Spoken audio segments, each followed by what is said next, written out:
اعوذ باللہ من الشیطان الرجیم بسم اللہ الرحمن الرحیم وما كنت ترجو ان يلقى الیک الکتاب الا رحمة من ربک فلا تکونن ظہیرا للکافرین۔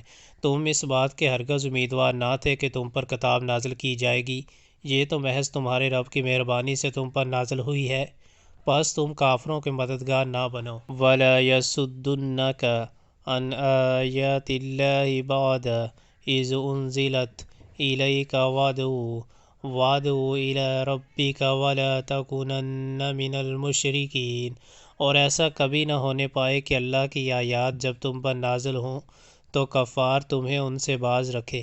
اپنے رب کی طرف دعوت دو اور ہرگز مشرکوں میں شامل نہ ہو۔